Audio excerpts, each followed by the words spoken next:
So in today's society, apparently $50,000, which is an above average salary, is not enough to date. Because we do have male listeners as well. Right. So talk about what dating would look like for, a guy who's maybe making just like $100,000 a year, and he's a high value man in every aspect of it. He's a good guy, but maybe he doesn't have the income to be, giving $10,000 to a woman to, invest in her business. Absolutely. So what does dating look like for like the average?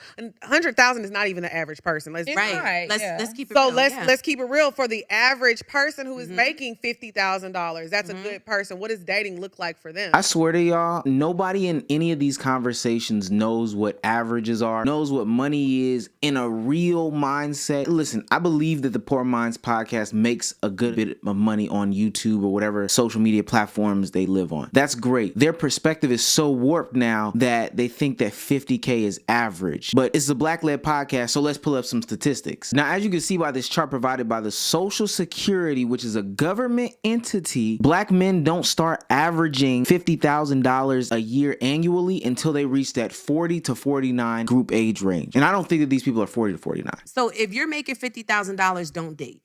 Ooh. I'm just being for real. You're not ready to date. Again, I'm with you. When You're not ready to date. And you're not ready to date because courtship costs. Okay. Everything costs. Okay. You can go for 22 walks in the park, but eventually, shorty is gonna need a sip of something. She gonna be thirsty. And I'm glad that website broke down age ranges, because this makes this even so much more of a worse take than it had to be. We just saw that Black men specifically don't reach this number until they're 40 to 49. Are we saying that Black men specifically should be exiled from the dating market until they reach the age of 40 because they only make $50,000 a year? That sounds stupid. These hyperbolic talking points led by gurus with microphones and glasses have to stop in 2024. I don't think that she has any credibility or validity to anything that she is saying in what she is saying on this podcast. Like, Best Buy, please cut up the ability for people to get credit cards. I'm tired of seeing it. This bottle of water is $3 in Atlanta. Let's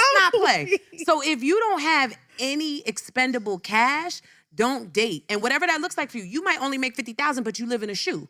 And now you got expendable cash. Okay. You know what I'm saying? Right. And I'm not saying you gotta pay to play to be with a woman. I'm simply saying courtship costs. Right. It is not free It's to not. date. Like, some of us can't even take our homegirl out and it's free. That's You know what I'm saying? You peeling off a little check for shorty's drink. So it's like, why do we expect anything else of women with a man? Like, fellas, if you're broke, don't date. You're not ready to date yet. Or get you a bottom of the barrel bitch that's gonna date you when you have no money. So, oh wow, this take becomes more egregious the more that we sit there and then listen to it. So now, because you date a man who makes lower than 50K, automatically you are now a bottom of the barrel bitch because that's the type of man that goes for you, or that's the type of man that you're willing to entertain. I think that there's so much more to the conversation of who you should date to marry than finances. And if we're putting the full stop at the finances and now we're saying that I'm bottom of the barrel because I'm dating him, that's a terrible way to go forward in today's society. Now, I did some research on this woman and I did find out that she does have platforms and stuff like that, but she's an ex-escort. So that's why her views are kind of warped here, is because she's living the life of somebody who funds their lifestyle by being on their backs in random hotel rooms and is still looking for love in today's climate. That's what I was about You to ask. understand? Do If you she think- doesn't want anything financially Right. from you,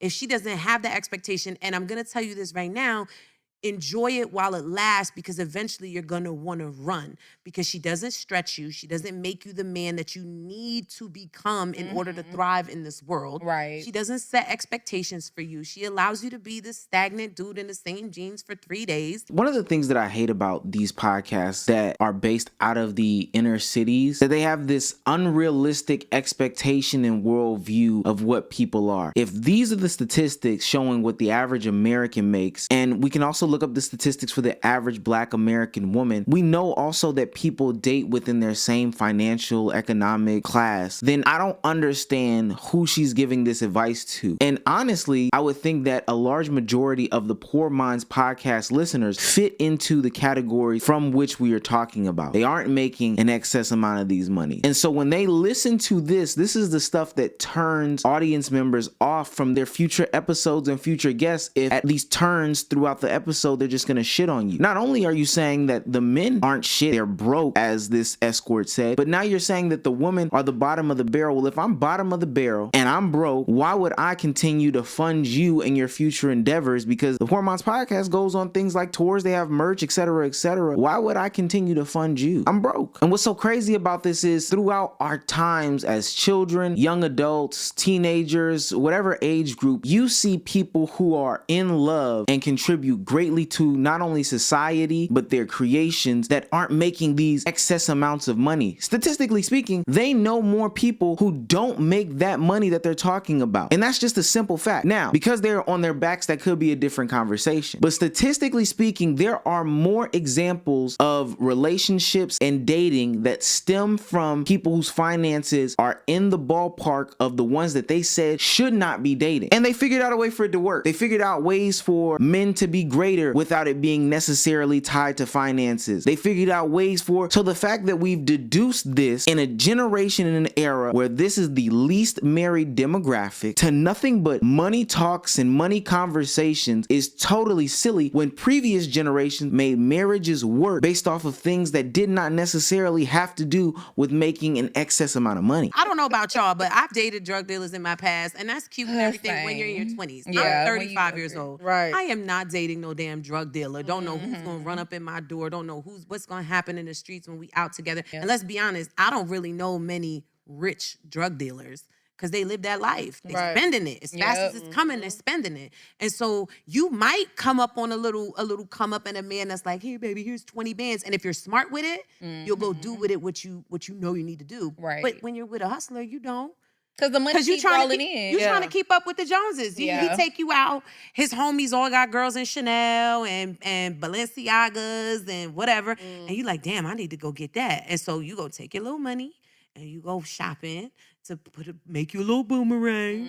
And now your bank account is suffering until he gives you another chunk. So realistically, you just have to be wise with who you date, because as a man, you can easily slip into a situation with a woman that keeps you stagnant and at the bottom. What's interesting is this 35, and I'm assuming unmarried woman, is showing signs of growth by saying, hey, I dated drug dealers and grew out of that, but simultaneously still showing an immature mindset by saying at $50,000, you should not be dating. If you look at these charts and these numbers about what the average black man makes, you still aren't even at that range where they are peaking into that $50,000 threshold on average. So with that being said, I guess you're saying you should not date your peers and you should only date up in ages. Because now working at a corporate environment like I am, I don't see too many people that are my kind. They are very far few and in between. So from her perspective, she should be saying that everybody needs to wait to be involved in dating. Hey, the men shouldn't date the women, and that means the women should just flat out wait until everybody is ready. And then in our 40s, when we're past the ability to birth and raise kids, then we should get into the dating pool. That is just so ass backwards. And I don't know why we're listening to an escort. When you got a little motion and you're in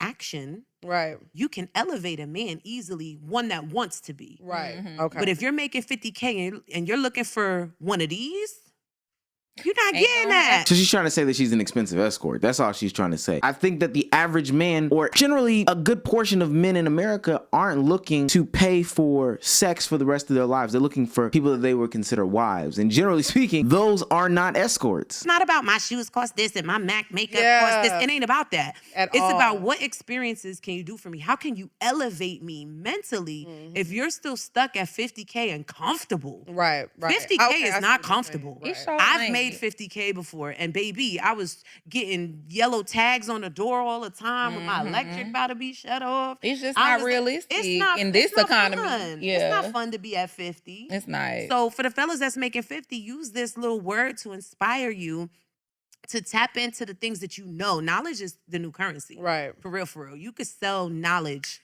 like this. And so whatever you've experienced in whatever line of work you got, I mean, we got fellas running the show.